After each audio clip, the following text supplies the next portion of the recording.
Welcome, ladies and gentlemen. Let me take this privilege to introduce to you Mr. Ramkumar Narayanan, Vice President, Technology and Managing Director with VMWare, a very accomplished professional, has been involved in several initiatives with NASSCOM.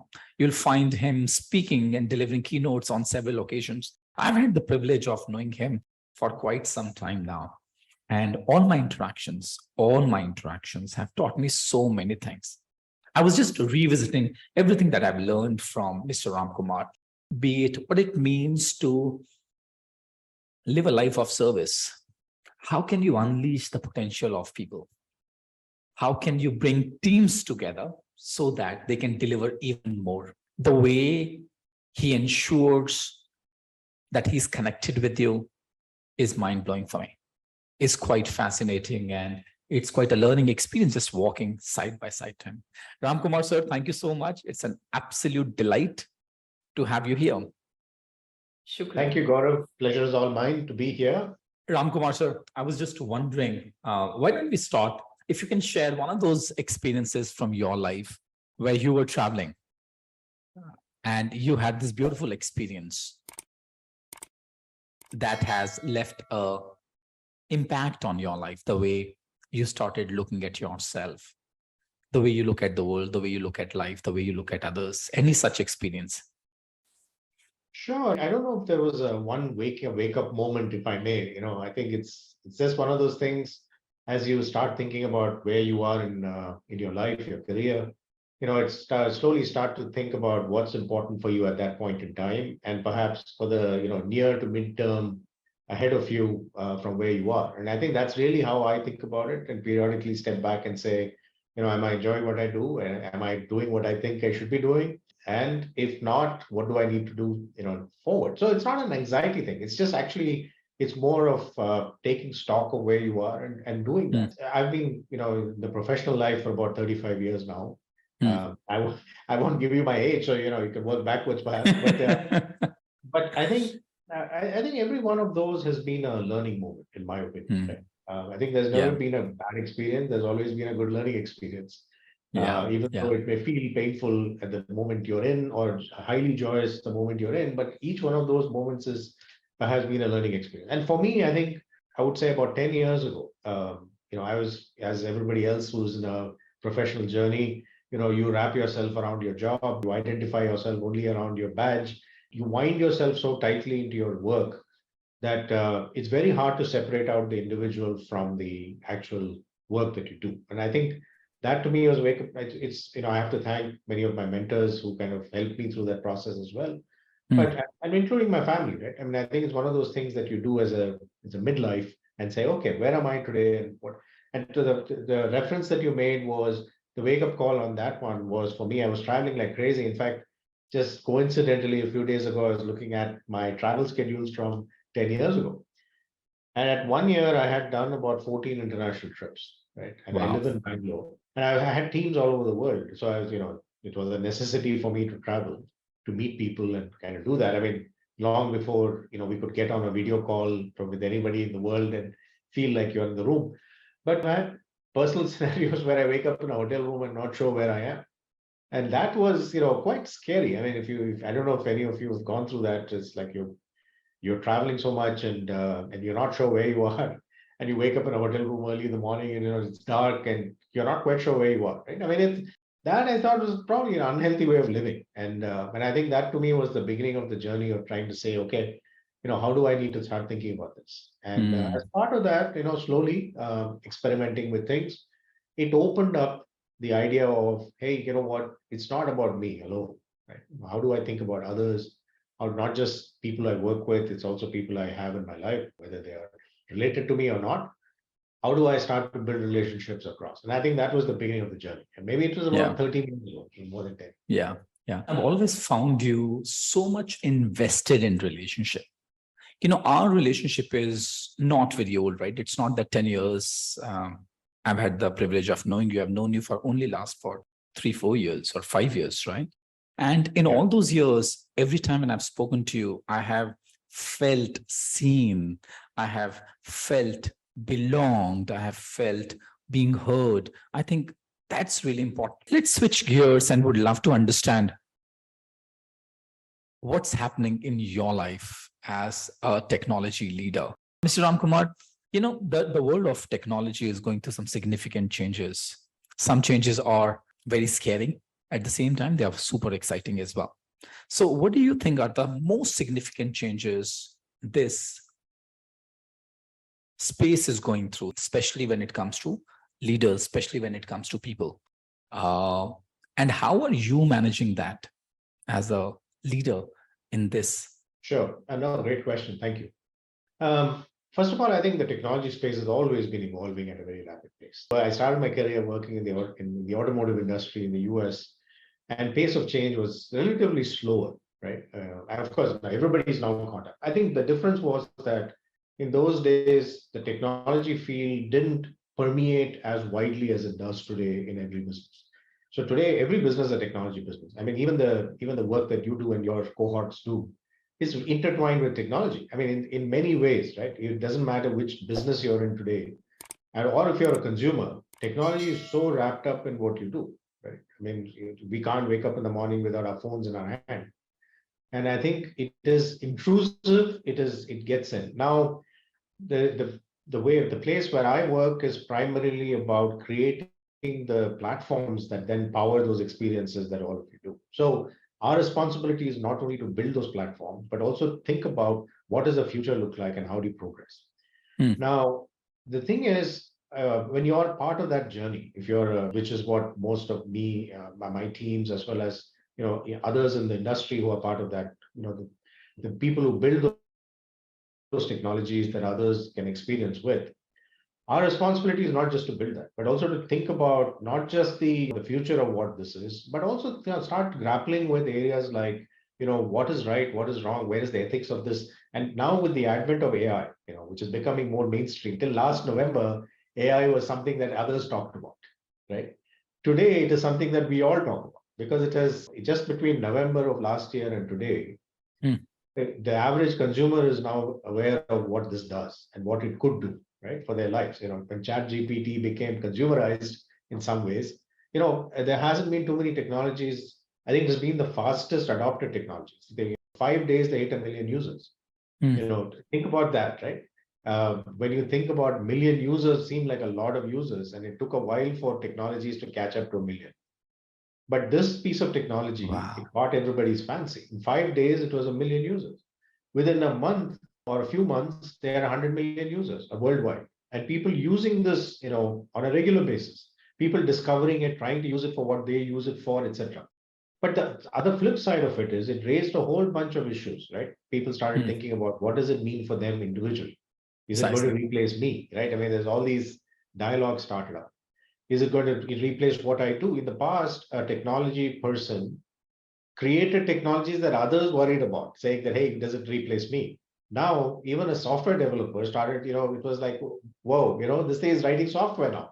Is my job going to get it? So I think managing that uncertainty and perhaps, worry within our teams, as well as the excitement that comes with it, saying, hey, I can do so much more with it.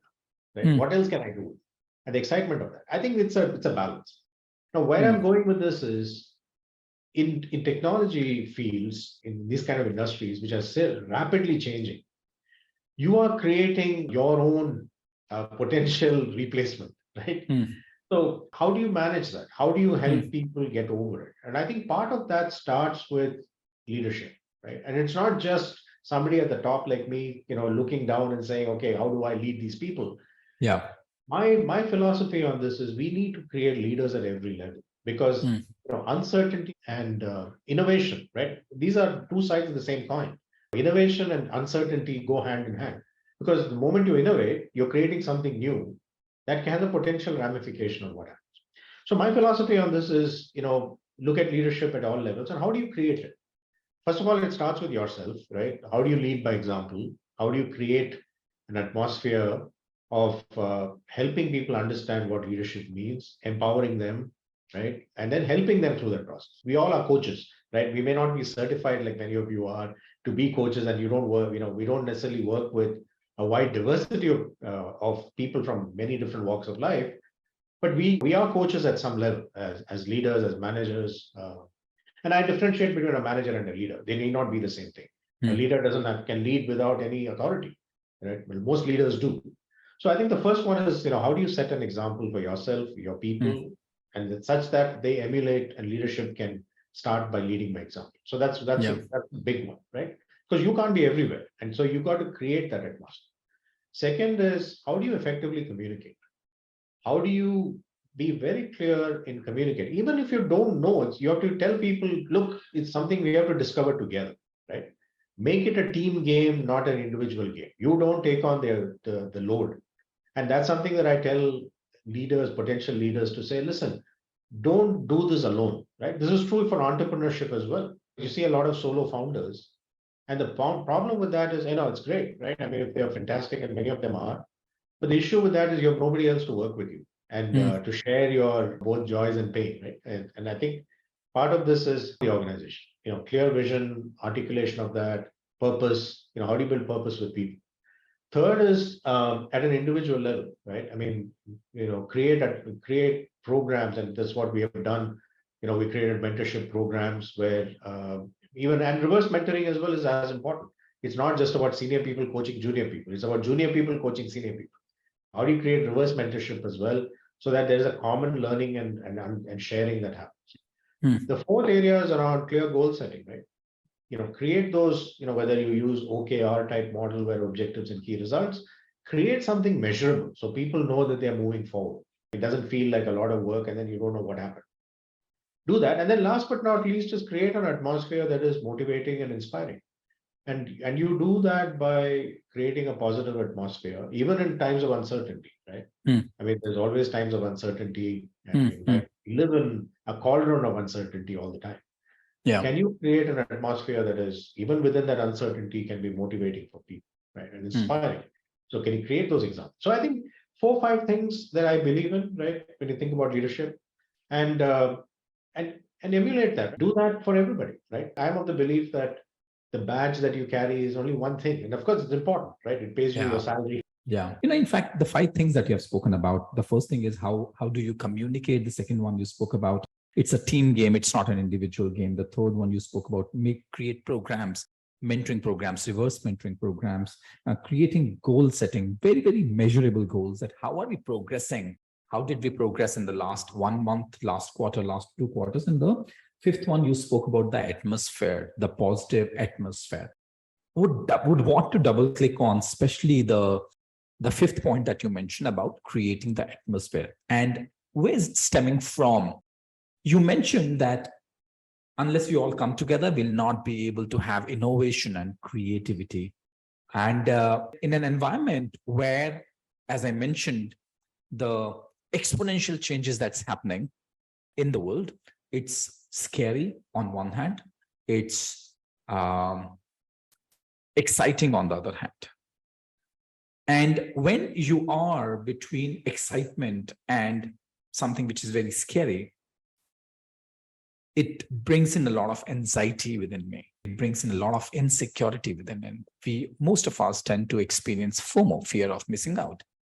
Now, in that kind of atmosphere, as an individual would want to understand, let me just take off the badge of leader as well. How can I ensure that my presence allows the other person to deal with the anxiety, to deal with all those emotions which might not be serving me? Yeah. So I think there's several different tactics, if you may. We, in our at VMware in India, particularly, when we rolled out a strategy a few years ago to say, how do we create an atmosphere, a framework in which people can align and work together, right? I mean, most of our organizations, and I hope you agree with me on this, is we're very siloed, right? It could be your work group, we don't think beyond it. It could be your business unit that you belong to. It could be the functional area that you belong to. Most companies and organizations are relatively siloed in terms of how they are structured and operate. Right? So we said, look, how do we break through this? Because what we felt was to get to that point where people feel belonged, and they feel that they are being listened to, they feel they have a chance to make a difference, you need to go beyond your day job, right? And I think the way we looked at it was we created 4 major avenues for people to engage around. One was innovation and customers and typical things that companies do, but we took a slightly different approach. We said all that is customers are very important. Obviously, they pay your bills. Everything else is important. But innovation doesn't need to come from only the teams that produce things that customers use. Everybody in the company, it doesn't matter who you are, you have an opportunity to showcase the innovation that you do on your daily basis. Right? You could be in our case, you could be in finance, you could be the people who run our real estate in workplaces, it could be in HR, could be whatever, right? Everybody looks to innovate, do their job 1% better on a daily basis. Can we unlock that, right? And bring people together, irrespective of which function they belong to showcase, get together, work around problems that they can actually showcase innovation, right? So that's one avenue. Second is on the people development. We said, let's not call it talent, because talent is an oft-used word and it's relatively meaningless in my mind, right? I mean, talent is something that is inherent. You could be a great musician, you could be whatever, but not everybody is endowed with, native talent that they're born with. Everybody's, born with some talent, but it's not something that possibly, that they would showcase on a daily basis, right? But what we said was to bring out the latent, inherent things that people have. Let's call it talent for argument's sake. We said, let's not just, label everything as talent agenda, because that's what people do, right? They call it talent agenda. It's not a talent agenda. We said it is really about 2 things. One is around capability. Everybody wants to improve themselves. How do we help people align with the future direction that they want to go, right? Professionally, particularly in a work atmosphere, a lot of it is professional, but it is also dealing with themselves, right? So we created programs that, both from external interventions, things like mental health and exercising and yoga and all that.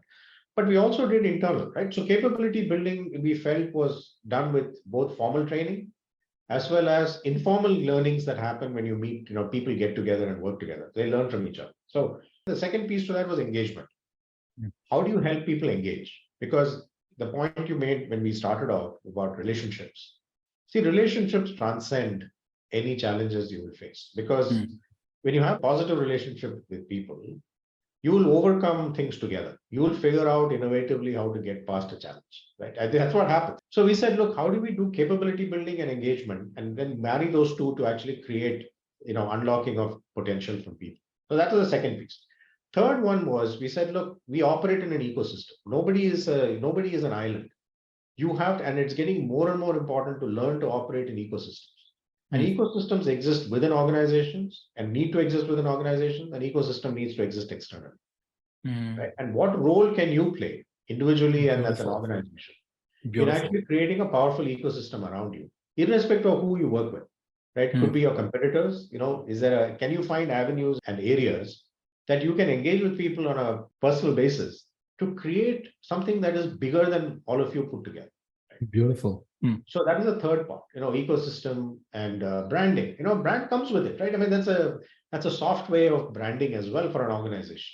Because if you are seen as a thought leader in the ecosystem, the branding comes along for the ride. You don't have to go and plaster it all over the place and nobody knows what you're looking at, right? People will inherently start saying, hey, this organization is something that we look forward to and we want to learn from in terms of what. And then the fourth area that we created was to create all of this and make it work. You need to have the right policies in place. And we need the right level of controls in place, right? I mean, it's not a free for all. It's not like you can do whatever you want. Certain amount of governance and compliance is required because it keeps the guardrails in place, right? As to what the laws of the land will say, what the policies of the companies you want to align with. So do that, right? So those are the 4 areas that we created to unlock, right, and their potential. And I think we've had phenomenal results. It has gone above what we thought was possible.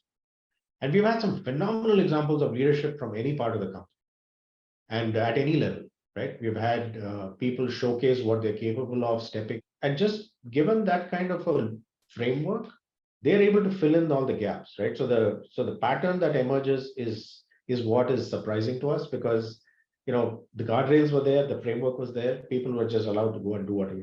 Within that, they could try out things. And in a safe atmosphere, to the point I made about motivating and inspiration, it's about that. right? When we started off, the refrain that we heard from our own employees was, hey, my management won't allow me. My manager will not allow me to, right? Things that were outside of them. And we heard this even from relatively senior people to say that, hey, my management. What turned around was their manager said, how can we get involved?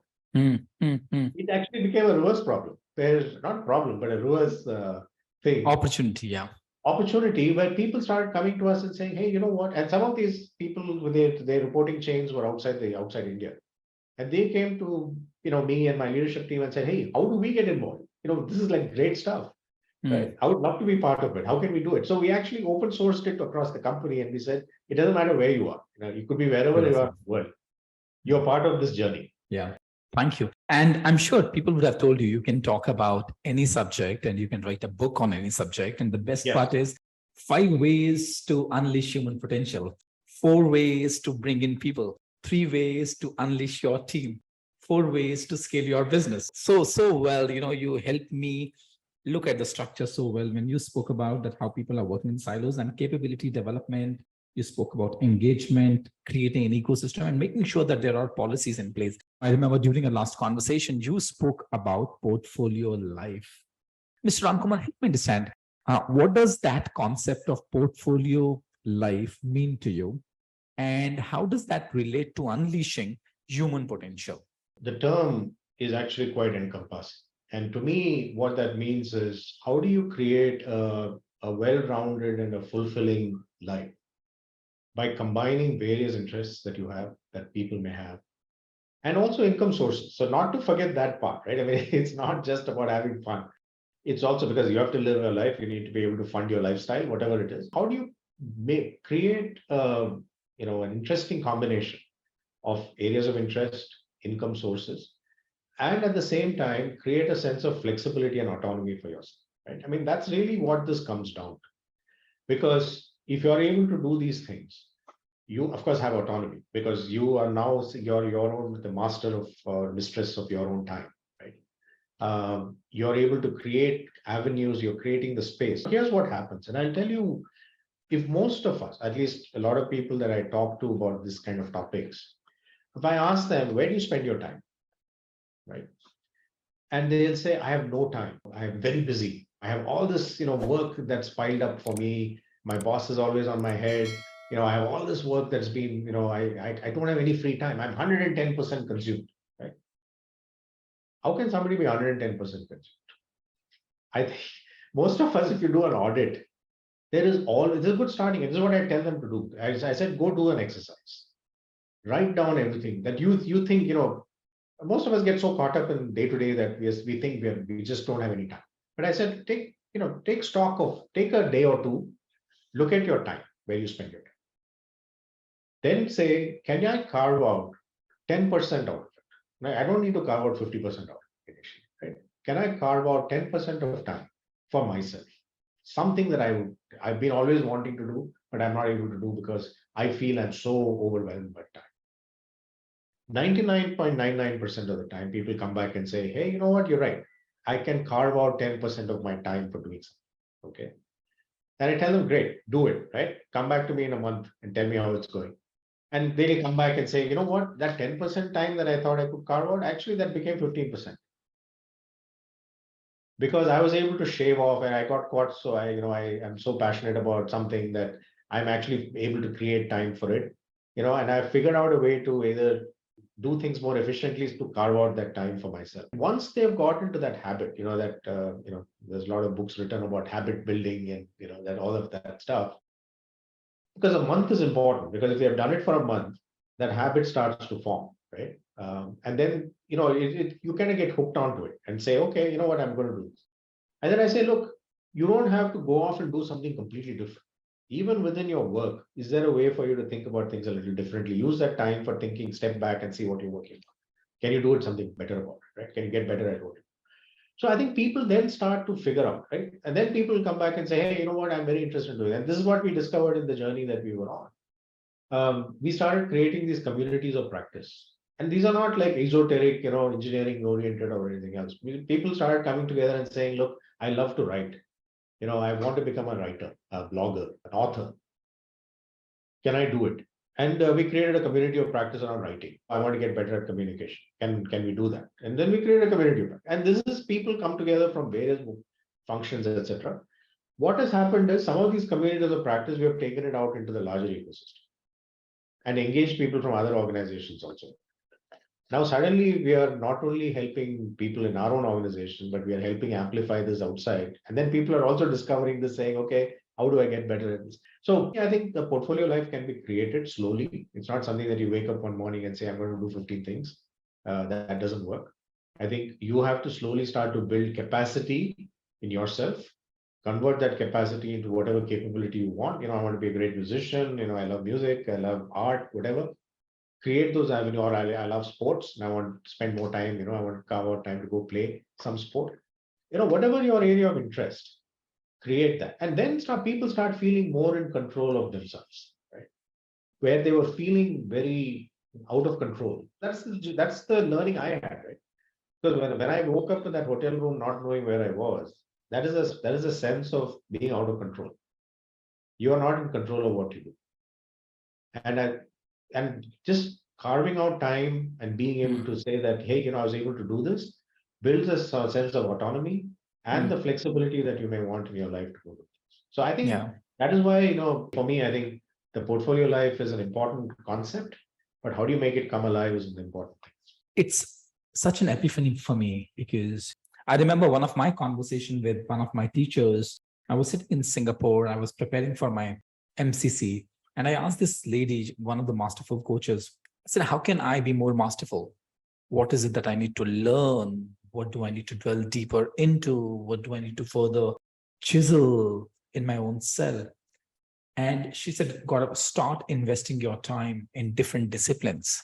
I thought she has not understood my point. And later on, when I started to reflect, I understood that I was not understanding her point of view because I was not ready. And right now, you just taken that to a very different level. Now, you're no way saying that I should be the best musician in the world, but only if I can invest some time in those areas that interest me, that will help me to bring out the best in me, because then I'll be able to lead a life that has the flexibility and the autonomy. And I love the concept of community of practices. I think what a beautiful easy to digest approach you have shared. Now, here's the question. What are all the threats one should be mindful of that would disrupt your ecosystem? We live in a cauldron of noise. So anything and everything is possible. So I think it's more a question of being able to filter through the noise and say, what is this that will be impacting me higher than anything else? And especially with social media and everything else, we are bombarded. Right? All of us are drinking from a fire hose of noise coming at us. Yeah. And so anything and everything can disrupt you. It starts with you. So I think it's important for people to take time out for themselves. Whatever practices they follow for mindfulness or whatever, I think it's important to take out time for exercise for themselves and carve out time. Right? It may not be that you have a huge amount of time, but whatever little time is possible to carve out. Spend some time with yourself. I mean, I think that's a starting point in terms of learning to deal with uncertainty. Is not going to go away. Let me guarantee it. Actually, it's probably going to get a lot worse. Yeah. In terms of how what we are operating. The complexity is only growing in the world. Exactly right. I mean, I think that's the problem. Is and it's every day. It seems like it's gone up by another notch. So it's not going to go away. So we have to learn to operate in an environment which is highly uncertain all the time, and be able to navigate a path through it. And like I said, you don't have to do it alone. There are others who are also on that journey with you, and learn from others, work with others, build relationships, etc. That will stand you well as you move forward. And then, of course, carve out time for yourself as well and what you need. I can't think of any other formula to do this. Unfortunately, and I apologize on behalf of the technology world that we have been the cause of a lot of this. In our enthusiasm to do new things all the time, we create more and more, avenues of stress for people. Mr. Ramkumar, thank you so much. It was an absolute delight as always. Thank you for sharing your wisdom and very practical tips that we can actually digest and put it into our practice. So thank you for sharing your knowledge, your experience, and the wealth of wisdom. Shukran. Thank you, Gaurav.